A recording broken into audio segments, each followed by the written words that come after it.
এদিকে খেয়াল করেন, এই যে ওয়াদা দিলেন, ওয়াদা প্রতিশ্রুতি ভঙ্গ করা কিসের লক্ষণ? মুনাফিকের লক্ষণ।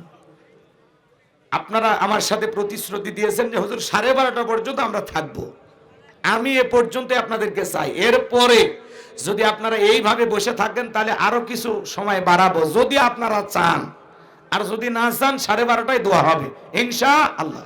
আর যদি বলেন না হুজুর ওইটুকু বাকি রেখে লাভ কি, 1টা পর্যন্ত চালান, তাহলে আমি আসি ইনশাআল্লাহ, আমার কোনো আপত্তি নাই। আপনারা যা বলবেন, যেভাবে বলবেন আমি সেভাবে শুরু করব এবং শেষ করব।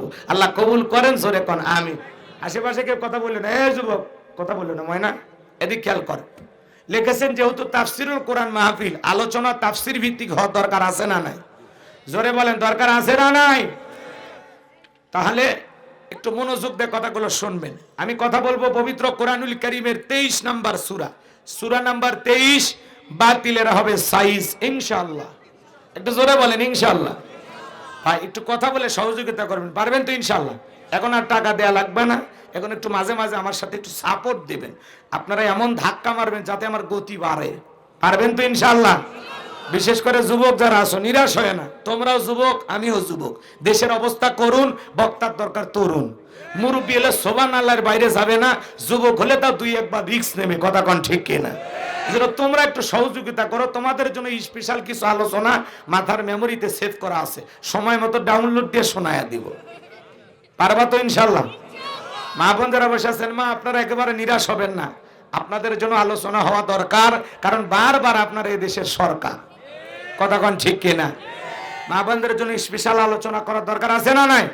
এজন্য মা বোনের টেনশন নেবেন না, অল্প সময়ের মধ্যে আমি গোলাম রব্বানী আপনাদের ওয়াজ করে দেব শুরু, কারণ আপনারাই ঘরে বাহিরে আমাদের নাটের গুরু, কথা কোন ঠিক কিনা? ওই পাগলিদেরকে নিয়ে স্পেশাল আলোচনা করা লাগবে, কথা কোন ঠিক কিনা? তাহলে কথা বলবো পবিত্র কোরআনুল কারীমের কত নাম্বার সূরা? 23। সূরাটির নাম সূরাল মুমিনুন। বলেন কি নাম? সূরাল মুমিনুন। মোট আয়াত আছে 118। কত আয়াত? 118। রুকু আছে কয়টি? 6টি। জোরে বলেন, রুকু আছে কয়টি? 6টি। বিশ্ব নবীর মক্কার জিন্দেগিতে এই সূরাটি নাজিল হয়েছেন, বলুন আল্লাহু আকবার। 18 নাম্বার পারার প্রথম সূরা, আর কোরআনুল কারীমের 23 নাম্বার সূরা। সূরাটির নাম কি বললাম? সূরাল মুমিনুন। বলেন কি না? আল্লাহ পাক তার বিশ্বাসী বান্দাদের জন্য সূরাল মুমিনুন নাজিল করেছেন। যারা অবিশ্বাসী কাফের এদের জন্য আল্লাহ পাক একটি সূরা নাজিল করেছেন। সূরার নাম কি? কুল ইয়া আইয়ুহাল কাফিরুন। যারা কাফের এদের জন্য আল্লাহ রাব্বুল আলামিন একটি সূরা নাজিল করেছেন, সূরার নাম হলো কাফিরুন। কথা বলেন ঠিক কিনা? তাহলে অবিশ্বাসী বান্দাদের জন্য আল্লাহ রাব্বুল আলামিন সূরা আল মুমিনুন নাজিল করেছেন। যারা বিশ্বাসী বান্দা, মুমিন বান্দা, তাদের জন্য মুমিনুন নাজিল করেছেন। যারা হলো দুদুল্যমান, 2 নৌকায় পা দিয়ে চলে, মুখে বলে একটা অন্তরে আর একটা দুমুখো সাপ, বৃষ্টি যেই দিকে ছাতা ধরে সেই দিকে গুলালু মার্কা, এদের নাম কি? মুনাফিক।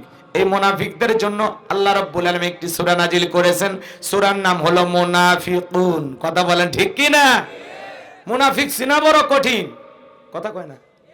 মুনাফিক চেনা বড়, দেখতে মুসলমানের মতোই ঘাপটি মেরে থাকে, কিন্তু ভিতরে কি? মুনাফিকি দিয়ে ভরা, কথা কোন ঠিক কি না? মুনাফিকদের স্বভাব হলো ইসলাম নামের গাছের গোড়া কেটে মাথায় পানি ঢালে, কথা বলেন ঠিক কি না? চুপ করে থাক ধোঁকাবাজ, চোখে তোদের নাহি লাজ, চুপ করে থাক ধোঁকাবাজ, চোখে তোদের নাহি লাজ, গোড়া কেটে মাথায় ঢালো পানি, তোদের চিনি আর কতকাল করবি রে শয়তানি। মুনাফিক চেনা বড় কঠিন।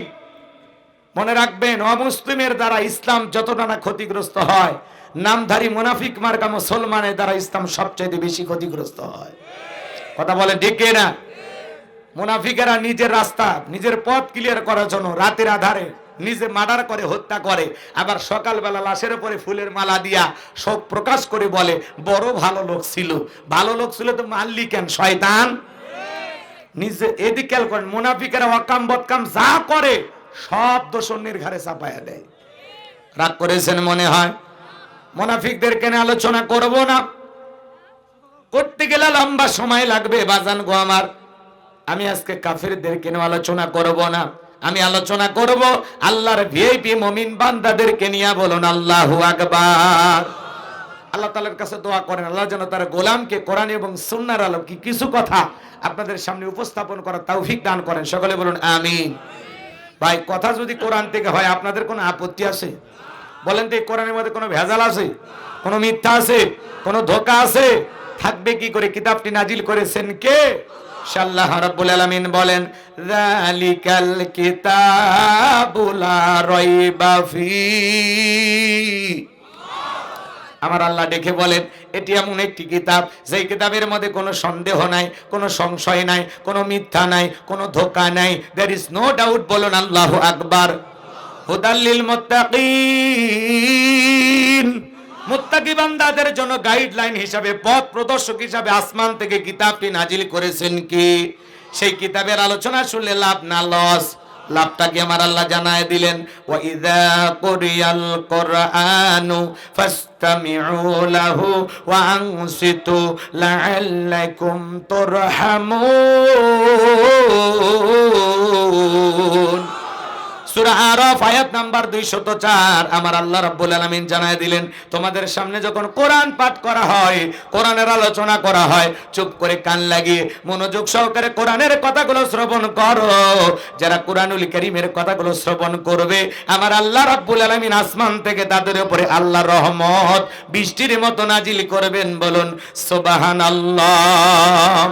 ওয়াযাক্কির ফাইন্না যিকরা তানফাউল মুমিনিন, সূরা জারিয়ার 55 নম্বর আয়াত। আল্লাহ ডেকে বলেন, যারা আমার মুমিন বান্দা তাদের সামনে যখন কোরআন দিয়ে ওয়াজ করা হবে, কোরআন থেকে উপদেশ দেওয়া হবে, এই কথাগুলো শোনার পর আমার মুমিন বান্দাদের উপকারে আসবে। চিৎকার মেরে বলুন সুবহানাল্লাহ। দুই জনের নামের শুরুতে আবু, একজন আবু বকর আর একজন আবু জেহেল। হযরত আবু বকর কোরআন শুনে জান্নাতে যায়, আর আবু জেহেল কোরআন শুনে শয়তানি বেরে নিজেকে জাহান্নামে নিয়ে যায়। এজন্য মনটা আবু বকরের মতো যদি নরম হয়, কোরআন শুনে ভালো লাগবে। আর শয়তানের মতো, আবু জেহেলের মতো পেঁয়াজ গোশ দিয়ে ভরা থাকলে যতই ভালো বক্তব্য হোক, যত ভালো আলোচনাই হোক, ভালো লাগবে না। কথা কয় না? কথা কয় না? রসুলের বাড়ির পাশে দাঁড়াইয়া সারা রাত কোরআন শুনে সকালবেলায় বলে নবী পাগল। কে রে আবু জেহেল, তুই কি ছাগল? সারা রাত কোরআন শুনে রসুলকে বলে পাগল, জাদুকর, গণক। কথা বলেন ঠিক কি না? এই জন্য ভাইরা আমার, আবু জেহেলের মতো মন বানাইলে হবে না। মন বানাই লাগবে কার মতো? মনটা কার মতো হওয়া লাগবে? আবু বকরের মতো মনটা যদি নরম হয়, কোরআন শুনলে ওয়াইদা তুলিয়াত আলাইহিম আয়াতুহু যাদাতুহুম ঈমানা, কোরআন শুনলে মুমিনের ঈমান বৃদ্ধি পায়। চিৎকার মেরে বলুন সুবহানাল্লাহ। এবার চলুন জবান ছেড়ে একটু মহব্বতে আমার সাথে পড়ুন, আউযু বিল্লাহি মিনাশ শাইতানির রাজীম, বিসমিল্লাহির রাহমানির রহিম। আরেকটু জোরে বলেন আল্লাহু আকবার। ওরাব্বাকা ফাকাব্বির, তাকবীর হবে রবের নামে, স্লোগান হবে রবের নামে। যে জমিনে আল্লাহর শ্রেষ্ঠত্ব বরত্ব ঘোষণা করা হয়, ওই জমিনে শয়তানি শক্তি টিকতে পারে না। কথা বলেন ঠিক কিনা? আপনি সুবহানাল্লাহ আলহামদুলিল্লাহ জিকির করবেন, শয়তান কাছে বসে আপনার সাথে জিকির করবে। যখনই বলবেন আল্লাহু আকবার, শয়তান লুঙ্গি পরার টাইম পাবি না। কথা কোন ঠিক কিনা? এজন্য আওয়াজ দিলে পুরুষের মতো দেবেন, আপনার আওয়াজে যেন শয়তান আশেপাশে না থাকে। তাহলে একটু জোরে বলেন লিল্লাহি তাকবীর।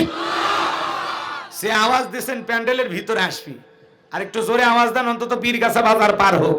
লিল্লাহি তাকবীর। আচ্ছা, এই জায়গায় বিবাহিত মানুষ আছে, অবিবাহিত যুবক আছে, তাই না?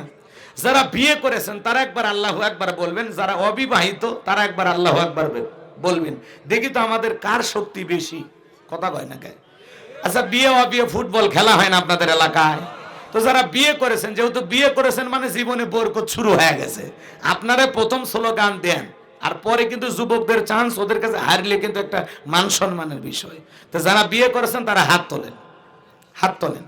একটা তাকবীর দেবেন, শুধুমাত্র একটা, ওদের কাছে হাইরেন না যান। লিল্লাহি তাকবীর। আর একবার রিস্ক নেন, একটু দেখেন, মান সম্মান কিন্তু বাঁচান লাগবে। লিল্লাহি তাকবীর। ঠিক আছে, আপনারা হাত নামেন। এইবার যারা অবিবাহিত যুবক, তোমরা হাত তোলো শোনা। ওই যে মাঝে মাঝে দুই হাত সোজা করার শক্তি নেই, ও বলে যুবক, এমনি কি তোমার বিয়ে আটকে আছে? হাস্যজা করেন, যুবকের সংখ্যা কমই মনে হচ্ছে। লিল্লাহে তাকবীর। সংখ্যা কম হলেও মোশান আছে। লিল্লাহে তাকবীর। হাত নামা। মোটামুটি আমরা সংখ্যায় বেশি, তো এই জন্য তোমাদের মতোই আর কি, একটু কম বেশি। যাই হোক, তোমরাও আসো আমাদের সাথে, আল্লাহ কবুল করেন, জোরে বলেন আমিন। তাহলে সূরার নাম কি বললাম?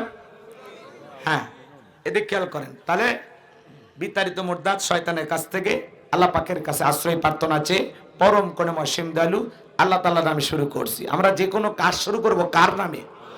আল্লাহ তাআলার নামে যদি কাজ শুরু করা হয়, সেই কাজে বরকত আছে না নাই? সেই কাজে কল্যাণ দেবেন কে? বিসমিল্লাহ পড়ে মুসলমানের যে কোনো কাজ শুরু করার দরকার আছে না নাই? কিন্তু মুসলমান টিউবওয়েলে চাপ দেয়, গিলাস ভর্তি পানি পায়, বিসমিল্লাহ ছাড়াই, রবের শুকরিয়া আদায় করা ছাড়াই খাইয়ে ফেলে দেয়, আসে না নাই?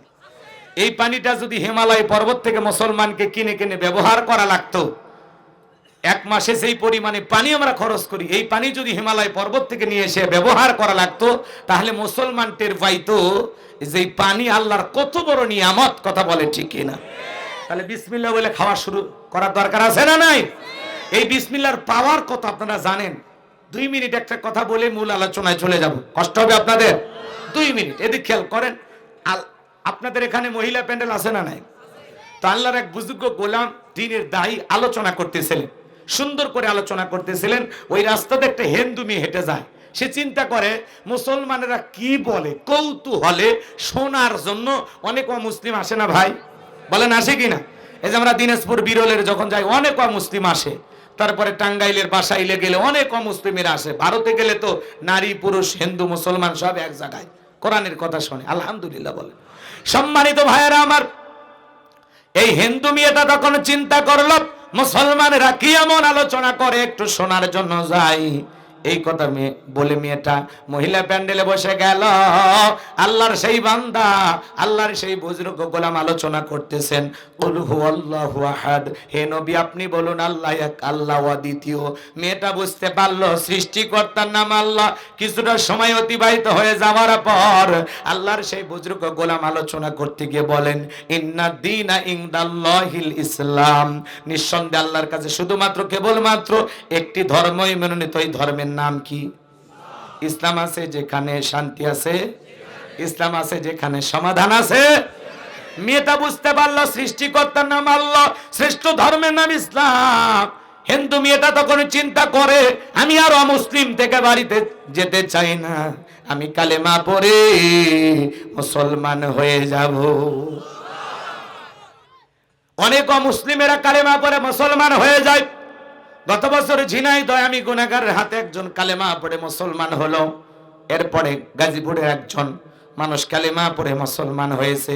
আপনাদের দোয়ায় আজ পর্যন্ত 6 জন মানুষ আমি গুনাহগারের হাতে কালেমা পড়ে মুসলমান হয়েছেন, বলেন সুবহানাল্লাহ।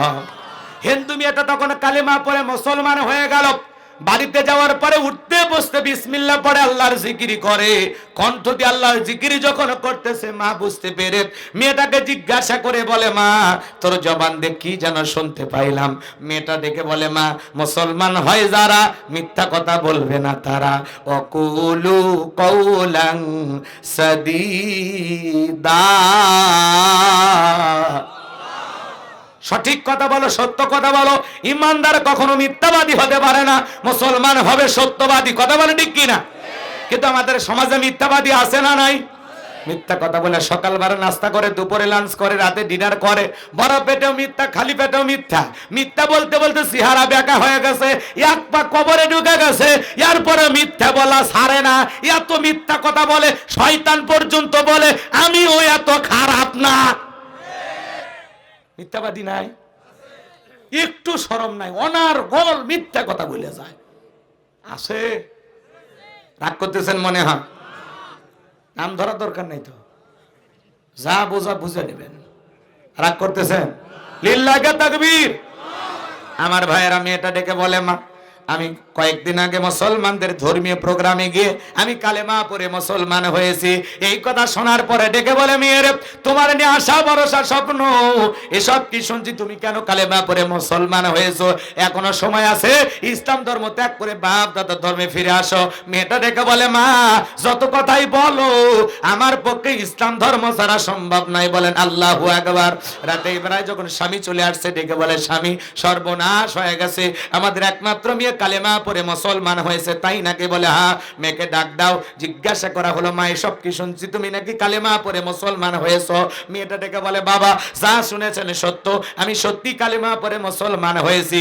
এই কথা শোনার পর বাবা ডেকে অনেক ভাবে বুঝাইলেন। ডেকে বলে, মা এখনো সময় আছে, ইসলাম ধর্ম ত্যাগ করে আমাদের ধর্মে ফিরে আসো। মেয়েটা ডেকে বলে, বাবা আমার পক্ষে সম্ভব নয়। বাবা রাগান্বিত হয়ে মেয়েটার গালে একটা থাপ্পড় মারলেন। মেয়েটা কাঁদতে কাঁদতে ডেকে বলে, বাবা যত খুশি আঘাত করো, মারতে মারতে যদি মেরেও ফেলে দাও জীবনটা দিতে রাজি, কালেমা ছাড়তে রাজি নাই। বলেন আল্লাহু আকবার।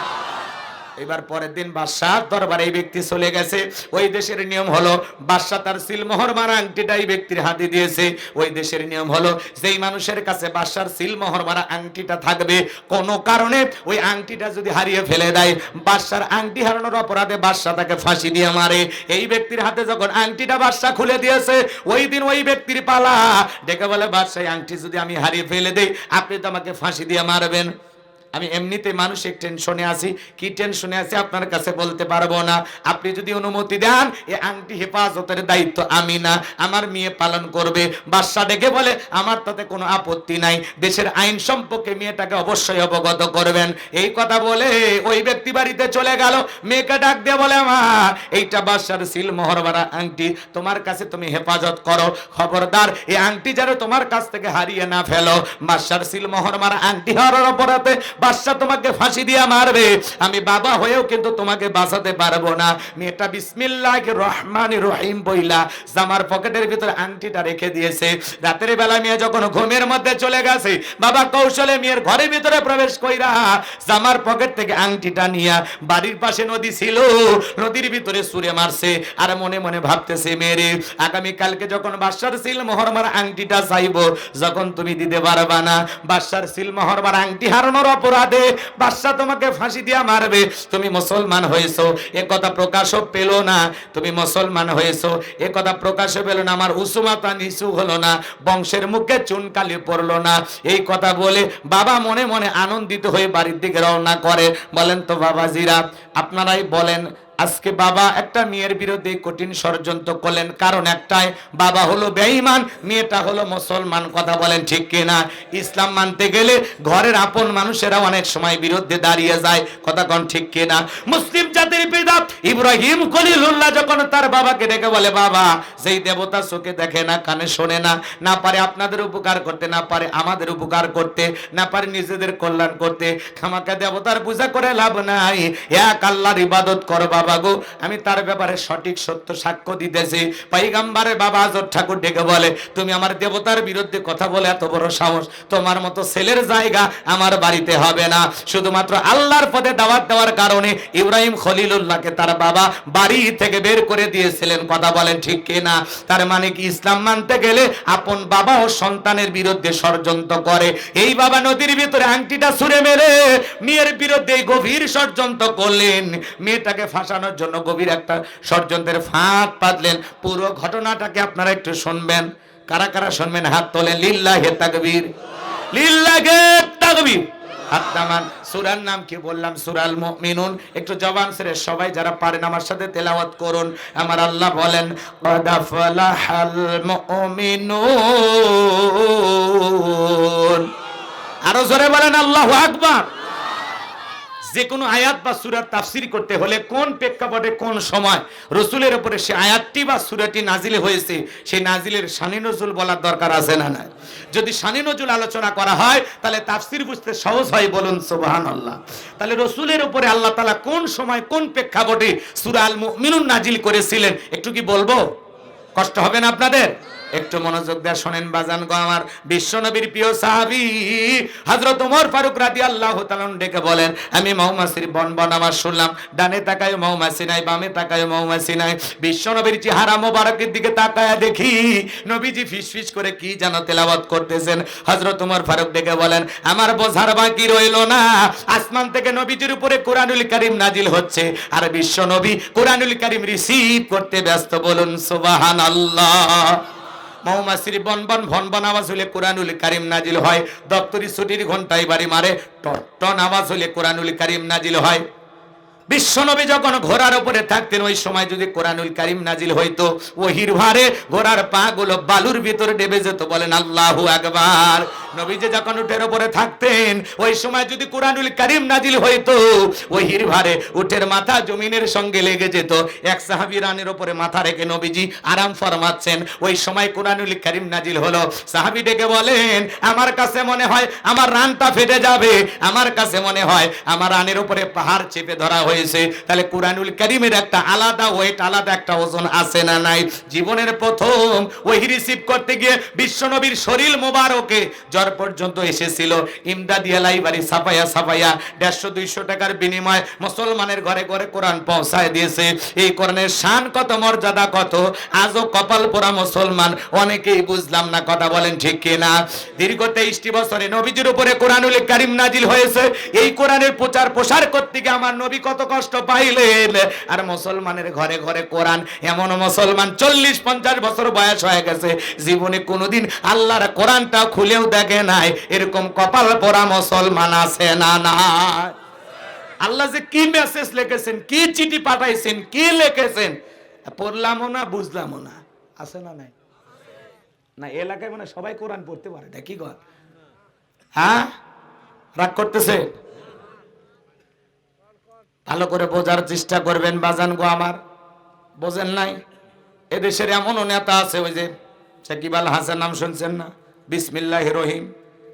এদেশের অনেক শিক্ষিত মানুষ আছে বিসমিল্লাহটাও সহি করে পড়তে পারে না। কথা বলে এমন নেতা আছে সালামটাও ঠিক মতো দিতে পারে না, কয় সালাম আলাইকুম। কি যে কয় ও নিজেও জানে না। কথা কোন ঠিক কি না? এক নেতা আমার সামনে একবার মাইক ধরে বলতেছে, আপনারা এলাকার মানুষ আমাকে ভোট দিয়ে নির্বাচিত করেছেন, এর জন্য আমি নিজেকে একবার গর্ববতী মনে করছি। এলাকার মানুষ ভালোবেসে আমাকে অতিথি বানাইছেন, এজন্য নিজেকে আমি আরেকবার গর্ববতী মনে করছি। মহিলারা পর্যন্ত নাকে কাপড় দিয়ে হাসি আর বলে, আল্লাহ আমরা বছরে বিবাহের পরে গর্ভবতী হই একবার, এই 1 মিনিটে 2 বার, এ তো পুরো দেশ ভরায় ফেলবে। কথা কোন ঠিক কি না? তার মানে আনন্দের ঠেলায় কি কথা বলা লাগবে না তা নিজেও জানে না। এরকম বেসামাল বক্তব্য দুনিয়াতে আছে না নাই? হাত তুলে দোয়া করে, আল্লাহ নেতাকে জান্নাত দাও, না বলে কয় জাহান্নামে দাও। আছে না নাই? কথা কন নাকি আপনারা ভাই? বোঝেন? কথা বোঝেন নাকি রাগ করতেছেন? একটু বাস্তবতা বলা লাগবে, না হলে বুঝবেন না। রাখবেন খুইরেন। চলেন সামনের দিকে যাই। যে কথা বলতে চাচ্ছিলাম আমার ভাইয়েরা, লম্বা হবে, লম্বা করব না। অনেক পদ্ধতিতে রাসূলের উপরে কোরআনুল কারীম নাজিল হইতো, এত কথা বলার সময় আমার হাতে নাই। হযরত ওমর ফারুক ডেকে বলেন, নবীজির কোরআনুল কারীম রিসিভ করা শেষ হয়ে গেল। বিশ্ব নবী সাহাবায়ে কেরামদের দিকে মুখ ঘুরায় ডেকে বলেন, ও আমার সাহাবীরা, এই মাত্র আসমান থেকে জিবরাইল এসে আমার উপরে সূরা আল মুমিনুনের 10টি আয়াত নাজিল করে জানায় দিয়ে গেলেন, নবী গো, এই 10টি আয়াতের ভিতরে আল্লাহ রাব্বুল আলামিন তার আদরের মুমিন বান্দাদের জন্য 7টা বৈশিষ্ট্য নিয়ে আলোচনা করেছেন, 7টা গুণাবলী নিয়ে আলোচনা করেছেন। কোন মুমিন যদি এই 7টা গুণে গুণান্বিত হতে পারে, 7টা গুণ দিয়ে তারা জীবনটাকে সাজাইতে পারেন, আমার আল্লাহ রাব্বুল আলামিন বলেন, উলাইকা হুমুল ওয়ারিসুন الذين يرثون الفردوس هم فيها خالدون। আমার আল্লাহ রাব্বুল আলামিন বলেন, তারাই উত্তরাধিকারী হবেন জান্নাতুল ফেরদাউসের, সেখানে তারা চিরকাল বসবাস করবেন। আমার আল্লাহ কোনোদিন জান্নাত থেকে বের করে দেবেন না। চিৎকারে মেরে বলুন সুবহানাল্লাহ। কারা কারা জান্নাতে যেতে চান 2 হাত তুলে আমার আল্লাহকে একবার দেখান। আল্লাহ রাব্বুল আলামিন আমাদের সবাইকে জান্নাতুল ফেরদাউসের মেহমান হিসেবে কবুল করুন। জোরে বলুন আমিন। আচ্ছা দেখেন তো, জান্নাতে যাওয়ার আশায় হাত তুলিনি কে? এরকম দেখেন তো 2-1 জন কেউ আছে? আচ্ছা সবাইকে জান্নাতে যেতে চান? বলেন জান্নাতে যাওয়ার আশা আছে? বলেন এদিক খেয়াল করেন, সবাইকে জান্নাতে যেতে চান? আল্লাহ আমাদের সবাইকে জান্নাতুল ফেরদাউসের মেহমান হিসেবে কবুল করেন, জোরে বলেন আমিন। আরো একবার বলেন আমিন। এবার 7টা আঙ্গুল দেখান, বলেন কয়টা গুণাবলী? 7টা। এই 7টা বৈশিষ্ট্য, 7টা গুণাবলী যদি আমল করতে পারেন, এই 7টা গুণ দিয়ে নিজের জীবনটাকে ঢেলে সাজাইতে পারেন, আপনাকে আল্লাহ জান্নাতুল ফেরদাউসের ওয়ারিস বানায় দিবেন, উত্তরাধিকারী বানায় দিবেন। চিৎকার মেরে বলুন আল্লাহু আকবার। এদিকে খেয়াল করেন, এই দুনিয়ার জীবনের সবচাইতে বড় আশা আমরা জান্নাতি হয়ে মরতে চাই। কথা বলেন না কেন ভাই? নাকি জাহান্নামে যাবেন? এরকম আশা কারো আছে? তাহলে একটু মনোযোগ দিয়ে শোনেন। আল্লাহ তাআলা ভালোবেসে মুসলমানের ঘরে জন্ম দিয়া জান্নাতের রাস্তা একটু আগায় দিয়েছেন। সুবহানাল্লাহ, জোরে কোন। এরপরে পৃথিবীর শ্রেষ্ঠ ধর্ম ইসলাম ধর্মের মানুষ বানায়া জান্নাতের রাস্তা আরেকটু আগায় দিয়েছেন। এরপরে বিশ্ব নবী মুহাম্মদ রাসূলুল্লাহ সাল্লাল্লাহু আলাইহি ওয়াসাল্লামের উম্মত বানায়া জান্নাতের রাস্তা আরেকটু আগায় দিয়েছেন। এরপরে পৃথিবীর সেরা কিতাব কুরআনুল কারীম দান করে জান্নাতের রাস্তা আরেকটু আগায় দিয়েছেন। বলেন সুবহানাল্লাহ। আমরা জাতির দিক দিয়ে সেরা জাতি মুসলিম জাতি, ধর্মের দিক দিয়ে শ্রেষ্ঠ ধর্ম ইসলাম পেয়েছি, নবীর দিক দিয়ে সেরা নবী বিশ্ব নবীকে পেয়েছি, কিতাবের দিক দিয়ে সেরা কিতাব কুরআনুল কারীম পেয়েছি, সব দিক দিয়ে সেরা। আজকের কথা শুনে, আজকের আলোচনা শুনে যদি আমল করতে পারেন, সেইভাবে জীবনকে সাজাইতে পারেন, জান্নাতটাও ভাগ্যে জুটবে সেরা। চিৎকার মেরে বলুন সুবহানাল্লাহ। শুধু মাহফিল দিলেই হবে না, এখান থেকে কিছু মেসেজ বাড়িতে নিয়ে যাওয়া লাগবে। কথা কোন ঠিক কিনা? যুবক তোমরা মন খারাপ করো না, এই 7টা গুণাবলীর মধ্যে 4 নাম্বার গুণাবলীতে স্পেশাল আলোচনা তোমাদের জন্যই আছে। তোমরা মন খারাপ করো না, তোমাদের আলোচনা 1 ঘন্টা 2 মিনিট পরে শুরু হবে। মা বোন যারা বসে আছেন অপেক্ষা করেন, আপনাদের আলোচনা 1 ঘন্টা 32 মিনিট পরে শুরু হবে। একটু অপেক্ষা করেন, আমাকে একটু খালি বলার সুযোগ দেন। কথা বোঝেন নাই? মাহফিল তো আর দূরে না যে বাড়ির যাইতে তাড়াতাড়ি শেষ করলে, বাড়ি কাছেই। আপনারা খালি একটু ধৈর্য নিয়ে থাকেন, প্রাণ ভরে আলোচনা শোনায় দেব ইনশাআল্লাহ। কিন্তু শুরু থেকে শেষ পর্যন্ত শুনলে মজা লাগবে, সামান্য শুনে চলে গেলে মজা পাবেন না। পরে চাই স্টলে যা সমালোচনা করবেন, এই ওয়াজ হলো, আপনি তো শুনলেনই না, সমালোচনা করেন কে? পুরোটা আগে শুনবেন, ঠিক আছে? এই 7টা পয়েন্ট নিয়ে আলোচনা হবে। আল্লাহ আমাদের বোঝার তৌফিক দান করেন, জোরে বলেন আমিন। কোনো কথা নাই। এইবার চলেন আমার ভাইয়ের, আল্লাহ বলেন قد فلح المؤمنون। আমার আল্লাহ বলেন অবশ্যই মুমিনেরা সফল, অলরেডি মুমিনেরা সফল। সফল হয়েছে তারা, ঈমান এনেছে যারা। ঈমানদার ছাড়া আল্লাহর কাছে সফল হওয়া যায় না। কথা বলে ঠিক কি না? قد فلح المؤمنون, অবশ্যই মুমিনেরা সফল হয়েছে, অলরেডি মুমিনেরা সফল হয়েছে। আমাদের কাছে সফলতার মাপকাঠি হলো, কেউ ক্ষমতার দিক দিয়ে সফল, কথা কয় নাকি? কেউ টাকার দিক দিয়ে সফল, কেউ ব্যবসা বাণিজ্যের দিক দিয়ে সফল, কেউ হয়তো বা রাজনীতি করে সফল, আছে না নাই ভাই? আবার কেউ পৃথিবীর সবাই চেনে যশ খ্যাতি অর্জন করে সফল। কথা বলে ঠিক কি না? এটা সফলতার মাপকাঠি না। কথা বলে না কেন? একটা বৌদ্ধ ধর্মের গুরু চট্টগ্রামে, চিন্তা করেন কেমন মানুষ, একটা ধর্মের, বৌদ্ধ ধর্মের কি গুরু, সে একটা অবাক কাণ্ড করেছে। তার চেহারাটা, সে পুরোটাই বৌদ্ধ, একজন বৌদ্ধ ধর্মের, সে একজন কি পণ্ডিত গুরু। বাজান গো আমার, পুরোটা মানুষ যাকে শ্রদ্ধা করে সম্মান করে তাদের ধর্মের, সেই মানুষটা গোপনে গোপনে আবার বিশাল ইয়াবা চোরা কারবারির সাথে জড়িত। ওই যে ওনারা যে একটা লেবাস পরে থাকে, দেখেননি? কথা কয় না? এই যে এইভাবে কাটা, এদিকে একটু ফাঁকা, কথা কয় না কে? ওর ভিতরে আবার পকেট বানাইছে সুন্দর করে স্পেশাল ভাবে। ওই কাপড়ের রং ঠিক আছে, কিন্তু এমন কায়দায় ভিতরে ভিতরে চেন দিয়ে পকেট গুলো বানাইছে, সেখান থেকে ইয়াবা চোরা চালান করে, ইয়াবা পাচার করে। একটা বৌদ্ধ ধর্মের গুরুর অবাক কাণ্ড। প্রশাসনের লোকেরা বলে যে দীর্ঘদিন ধরে সে কাজে জড়িত, বিশাল বড় বড় চালান সে লেনদেন করে। চিন্তা করেন বাজান গো আমার, তাকে প্রশাসনের লোকেরা ধরে না, এলাকার মানুষও সন্দেহ করে না, কারণ একটা ধর্মীয় গুরু। কথা বলেন ঠিক কিনা? শ্রদ্ধার পাত্র, সম্মানের পাত্র, এই জন্য তাকে কেউ কিছু বলে না। আজকে সে কয়েক বছর ধরে এইভাবে ইয়াবা ব্যবসার সাথে জড়িত। আজকে যাবেন কোন জায়গায়, দেখতে মনে হয় মানুষ, কিন্তু ভিতরে ভিতরে একজন ইয়াবা ব্যবসা ব্যবসায়ী, কথা কোন ঠিক কিনা? এই সমাজে ইয়াবা আসক্ত হইয়া হাজার হাজার সন্তানগুলো নষ্ট হয়ে যাচ্ছে, বিপদগামী হয়ে যাচ্ছে।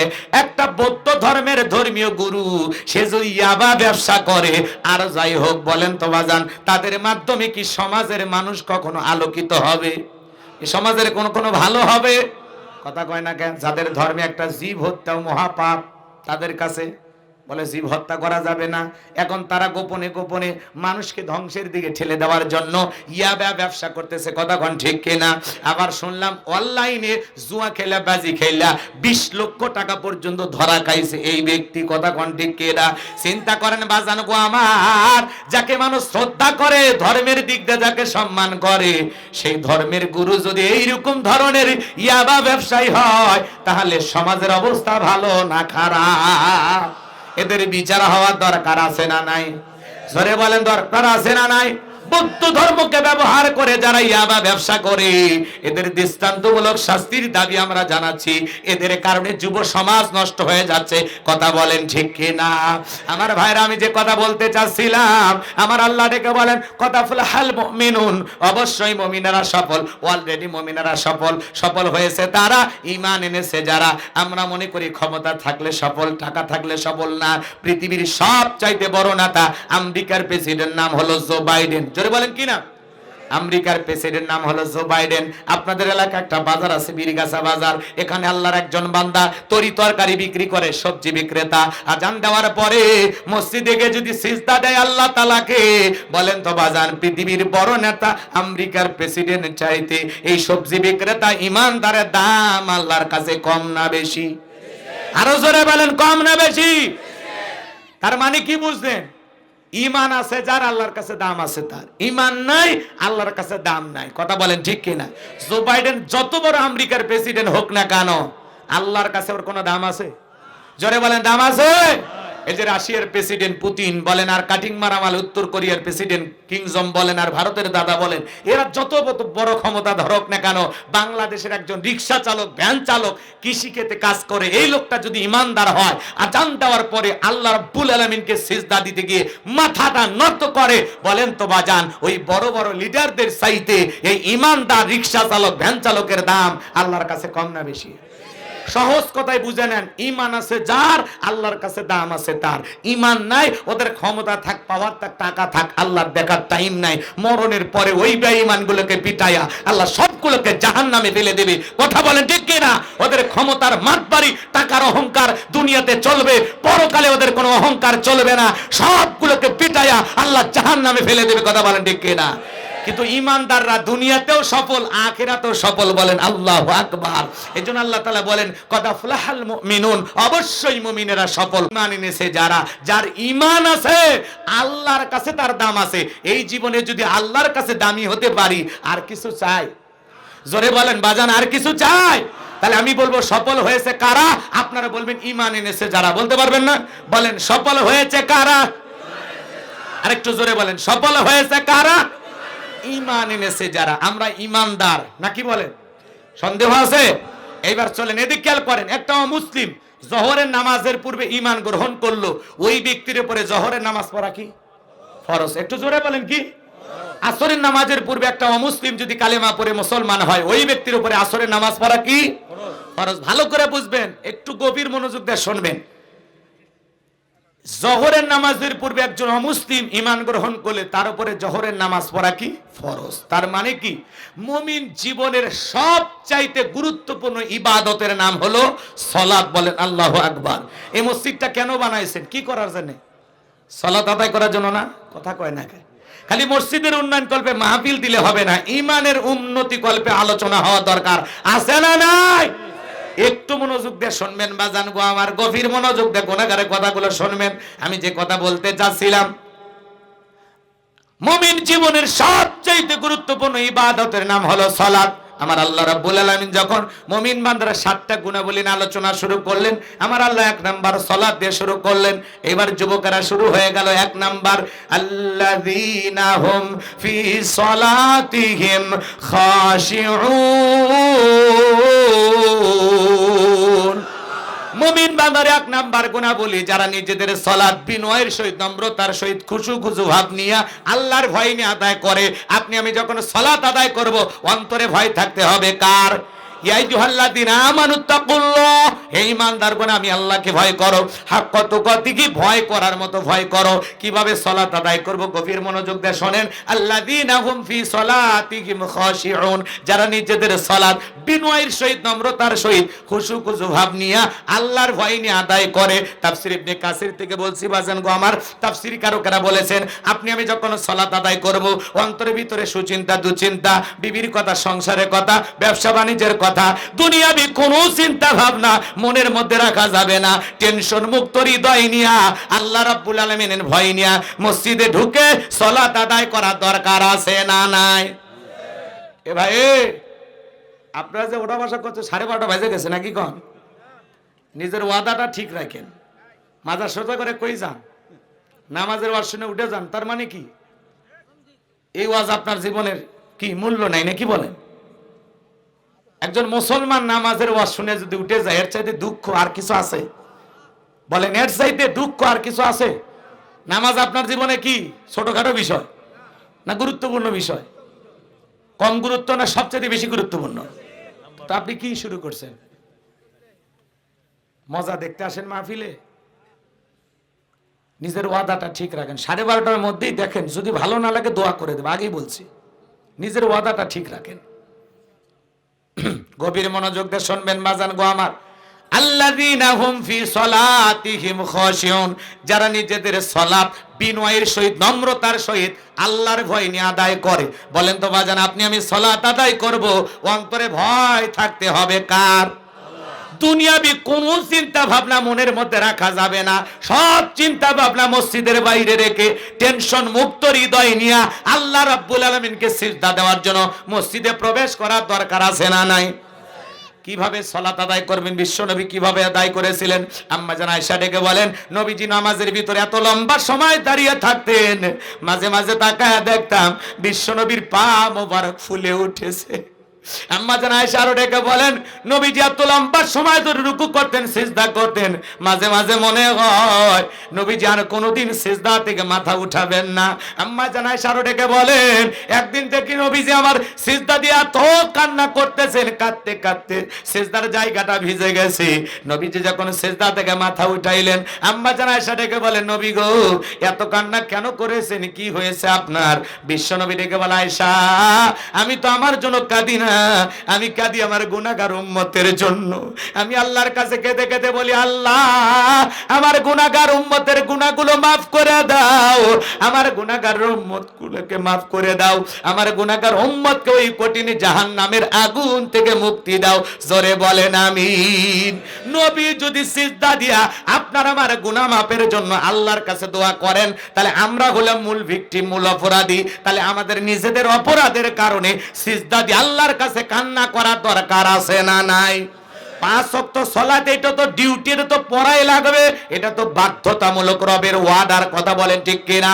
5 ওয়াক্ত সালাত আদায় করব, পাশাপাশি রাতের 1টা 2টা 3টার দিকে উইঠা বিবির ভালোবাসা ত্যাগ কইরা, আরামের বিছানা ত্যাগ কইরা, আরামের ঘুম বাদ দিয়া ঠান্ডা পানিতে ওযু বানাইয়া আপনি আমি নিরালায় নিবৃত্তিতে যাই নামাজে দাঁড়ায় যাব। এই নামাজ দুনিয়ার কাউকে দেখানোর জন্য নয়, কাউকে খুশি করার জন্য নয়। এই নামাজ হলো একমাত্র আল্লাহ তাআলাকে রাজি খুশি করার জন্য। কথা বলেন ঠিক কিনা? কুলিন্না সালাতি ওয়া নুসুকি ওয়া মাহইয়ায়া ওয়া মামাতি লিল্লাহি রাব্বিল আলামিন। নবীজি আপনি বলেন, আমার নামাজ, আমার কুরবানি, আমার জীবন, আমার মরণ লিল্লাহি রাব্বিল আলামিন, আসমান জমিনের প্রতিপালকের জন্য। বলেন আল্লাহু আকবার। ওই গভীর রাত্রিতে যারা তাহাজ্জুদের সালাতে দাঁড়ায় যায়, নিরালাই নিবৃত্তিতে, দুনিয়ার কেউ দেখে না, আপনি নামাজে দাঁড়িয়েছেন একমাত্র কাকে পাওয়ার জন্য? এজন্য আল্লাহ বলেন, ওয়াল্লাযীনা ইয়াবিতুনা লিরাব্বিহিম সুজদাও ওয়া কিয়ামা। আল্লাহু আকবার। সূরা ফুরকানের ভিতরে আল্লাহ তাআলা জানিয়ে দিলেন, যারা রাত্রি জাগরণ করে আমি আল্লাহকে সিজদা দেয়, আমি আল্লাহর জন্য দণ্ডায়মান থাকে, রাতের 1টা 2টা 3টার দিকে উঠা আপনি আমি নামাজের মধ্যে দাঁড়ায় গেলাম, যাই নামাজে দাঁড়ায় গেলেন, এই নামাজ আল্লাহ তাআলাকে পাওয়ার জন্য, আল্লাহর নৈকট্য লাভের আশায় যারা গভীর রাত্রিতে আল্লাহকে সিজদা দেয়, আল্লাহর জন্য দণ্ডায়মান থাকে, এভাবে যারা সম্পর্ক করতে পারে, মালিকের কাছে যা চাইবে তাই পাবে, তাদের জীবনে কোনো পেরেশানি থাকে না, হতাশা থাকে না। তাহলে গভীর রাত্রিতে 1টা 2টা 3টার দিকে উইটা সিজদার মাধ্যমে যাই নামাজে দাঁড়ায়া আল্লাহর সাথে গভীর প্রেম করা দরকার আছে না নাই? এরকম মুমিন যারা, তাদের জীবনে সফলতা, এদের জীবনে ব্যর্থতা নাই, এদের জীবনে কোনো পেরেশানি নাই, মালিকের কাছে যা চাই চাইতে দেরি, মালিক দিতে দেরি করে না। আর এই ধরনের মানুষের মেজাজ কখনো খারাপ হয় না, আল্লাহু আকবার বলেন। তারা সবসময় শান্ত থাকে, ভদ্র থাকে, অমায়িক ব্যবহারের মানুষ হয়। কথা কোন ঠিক কিনা? গভীর মনোযোগ দিয়ে কথাগুলো শুনবেন বাজান গো আমার। কিছু ইমানদার মুমিন রাত্রি জাগরণ করে, যুবকেরাও কিন্তু রাত্রি জাগরণ করে, তবে আল্লাহকে সিজদা দিয়া নয়, নামাজ পড়া নয়, ওরা ইউটিউব ইন্টারনেট ঘাটাঘাটি করিয়া ইমো মেসেঞ্জারে কথা বলে না কেন, সারা রাত বান্ধবীর সাথে লেখালেখি করে, হ্যালো জান, খাইছো, ঘুমাইছো, কি করো এখন? মেয়েটা বলে এখন গল্পের একটা উপন্যাস পড়ি, 21 বই মেলা থেকে নিয়ে এসেছি, বইয়ের নাম কি? কয় তোমাকে চাই। ছেলে বলে আমার বাড়িতে একটা উপন্যাস আছে, মেলন হবে কত দিনে? তোর মরণের পরে। সারা রাত বান্ধবীর সাথে গল্প কইরা, সেটিং কইরা, ফজরের আজান হয় যখন, ওই হাইব্রিড যুবক ঘুমাইতে যায়, তখন যুবক রে, এই ঘুম ভাঙলে সকাল, না ভাঙলে পরকাল। কথা কন না কেন? কেমন করে ঘুমাও তুমি, ওরে পীরগাছা বগুড়ার যুবক, কেমন করে ঘুমাও তুমি, ফজর করে কাজা, এমন তো হতে পারে ও তোমার জহরে জানাজা, এমন তো হতে পারে ও তোমার জহরে জানাজা। কথা বলে ঠিক কি না? তাহলে রাত্রি জাগরণ করে সিজদা দেব কাকে? সিজদা দিয়ে মালিকের কাছে চোখের পানি ছেড়ে দিয়ে কান্না করব, আর ডেকে বলবো রব্বানা সরিফান্না আযাবা জাহান্নাম ইন্না আযাবাহা কানা গরামা। হে আমাদের রব, ওই কঠিন ভয়ঙ্কর জাহান্নামের আগুন থেকে আমাদের মুক্তি দাও, ওই জাহান্নামের আযাব সহ্য করার ক্ষমতা আমাদের নাই। ইন্নাহা সাআত মুস্তাকাররাও ওয়া মুকামা, নিশ্চয় আবাসস্থল হিসাবে, বসতির জায়গা হিসাবে ওই জাহান্নাম কত না একটা নিকৃষ্টতম একটা স্থান। জাহান্নাম সুখের জায়গা না, ওইটা হলো যন্ত্রণার কারখানা। কথা বলে ঠিক কি না? আমার আল্লাহ রাব্বুল আলামিন বলেন, ইন্না জাহান্নামা কানাত মিরসাদা লিত্তাগিনা মাআবা লাবিসিনা ফিহা আহকাবা লা ইয়াযুকুনা ফিহা বারদাও ওয়ালা শারাবা ইল্লা হামিমান ওয়া গাসসাক। আমার আল্লাহ জানায় দিলেন সূরা নাবার ভিতরে, ইন্না জাহান্নামা কানাত মিরসাদা, নিশ্চয়ই জাহান্নাম ওত পেতে রয়েছে ফুলসিরাতের কিনারায়, শিকারে ধরার জন্য যেমন ফাঁদ পাতা হয়, ফুলসিরাতের কিনারায় জাহান্নাম ওত পেতে রয়েছে। এটা হলো আল্লাহ তাআলার অবাধ্য বান্দাদের থাকার আবাসস্থল। এখানে তারা যুগের পর যুগ বসবাস করবে। একটা মানুষ কত লক্ষ বছর, কত কোটি বছর জাহান্নামের আগুনে জ্বলবে, এর সঠিক ইলমার জ্ঞান আছে কার কাছে? ওই জাহান্নামের আগুনে জ্বলতে জ্বলতে, পুড়তে পুড়তে চেহারা হয়ে যাবে কয়লার মতো কালো। দুনিয়ার আগুনের চাইতে ওই জাহান্নামের আগুনের পাওয়ার হলো 70 গুণ বেশি। ওই জাহান্নামের আগুনে জ্বলতে জ্বলতে চেহারাটা পুরো কয়লার মতো কালো হয়ে যাবে। ওই জাহান্নামীরা ক্ষুধার্ত হয়ে বলবে, আল্লাহ খাবার দাও, খাবার দাও। আমার আল্লাহ তখন ফেরেশতাদেরকে অর্ডার দেবে, এই বান্দাদেরকে জাহান্নামের তলদেশে এক ধরনের ফলের চাষ করা হবে, সেই ফলের নাম হলো জাক্কুম। ওই কাঁটা যুক্ত ফলটা যখন খাইতে দেবে বাজান, জাহান্নামী মনে করবে এইটা খাবার। এই ভেবে যখন গলার ভিতরে ওই জাক্কুম নামের কাঁটাযুক্ত ফলটা দেবে বাজান, ওই ফলটা গলার মাঝামাঝি আটকে যাবে, ভিতরেও যাবে না, বাইরেও আসবে না। যত গলা নাড়াচাড়া করবে, কাঁটাগুলো ফুটবে আর ফুটবে, আর জাহান্নামীরা যন্ত্রণায় ছটফট করবে। আমার আল্লাহ জাহান্নামী বান্দাকে খাইতে দিয়েছে ক্ষুধা মিটানোর জন্য না, জাহান্নামী বান্দার শাস্তি আরো বেশি বাড়ানোর জন্য। কথা বলেন ঠিক কি না? এই ফলটা যখন গলার মাঝামাঝি আটকে যাবে, জাহান্নামীর তখন চিৎকার মেরে বলবে, পানি দাও, পানি দাও, পানি দাও। ওরা যখন পানি পানি বলে চিৎকার মারবে, এ বাজান গো আমার আল্লাহ রাব্বুল আলামিন বলেন লা ইয়াযুকুনা ফিহা বারদান ওয়ালা শারাবা, তাদেরকে মিনারেল ওয়াটার দেওয়া হবে না, ঠান্ডা কোনো পানি দেওয়া হবে না। যে পানি পান করে জাহান্নামী তার বুকের জ্বালা তৃষ্ণাকে নিবারণ করতে পারে, কেমন পানি দেওয়া হবে? ইল্লা হামিমা ওয়া গাসসাকা, এমন উত্তপ্ত ফুটান্ত গরম পানি দেওয়া হবে যা পুষ ব্যতীত কিছুই নয়। ও বগুড়ার মুসলমান, দেগের ভিতরে বড় বড় ফোড়া হয়, ফাটায় দিলে কি বের হয়? কথা কয় না। হাসপাতাল থেকে সংগ্রহ করে দেবো, এক গ্লাস খাবেন 50,000 টাকা দেব। 1 লাখ, এক গ্লাস খান না? কেউ রাজি আছেন? শুনে ঘৃণা লাগতেছে, সি হুজুর এগুলো কি খাওয়া যায়? কথা কয় না। আমার কথা না, কথা কোরআনুল কারীমের সূরা নাবার 25 নম্বর আয়াত। আল্লাহ বলেন ইল্লা হামিমা ওয়া গাসসাকা, এমন উত্তপ্ত ফুটান্ত গরম পানি জাহান্নামীদেরকে পান করায় দিয়ে দেওয়া হবে যা পুষ ব্যতীত কিছুই নয়। ওই পুষওয়ালা, ওই দুর্গন্ধওয়ালা ওই গরম পানি যখন জাহান্নামীরা পান করবে, জাহান্নামীর লাড়ি ভুড়িগুলো গলে গলে পিছনের রাস্তা দিয়ে বের হয়ে যাবে। ওই গরম পানি যখন চেহারার সামনে নেবে, চেহারাটা ঝলসে যাবে, হাতের পায়ের এই শরীরের গোস্তগুলো খসে খসে গলে গলে পড়ে যাবে। জোরে কর নাউজুবিল্লাহ, আরো জোরে বলেন নাউজুবিল্লাহ। এবার জান, এই যদি হয় জাহান্নামের শাস্তি, ওই বাজান গো আমার, ওই জাহান্নামের আগুন থেকে, আযাব থেকে বাঁচার জন্য সিজদা দিয়ে কান্না করতে হবে কার কাছে? আরো জোরে বলেন কার কাছে? আমার ভাইয়েরা, সাহাবায়ে কিরাম কিভাবে সালাত আদায় করতেন, জাহান্নামের কথা বলতে গেলে 2 দিন চলে যাবে, 3 দিন চলে যাবে, আলোচনা শেষ হবে না। সামান্য এই কথাটা কেন বললাম? এখনো কিন্তু কিয়ামতের দিন কায়েম হয় নাই, এখনো জান্নাত জাহান্নামী ফয়সালা হয় নাই, এখনো সময় আছে নেক আমলের মাধ্যমে নিজেকে জান্নাতি বানায়া দুনিয়ার থেকে বিদায় নেওয়ার দরকার আছে না নাই?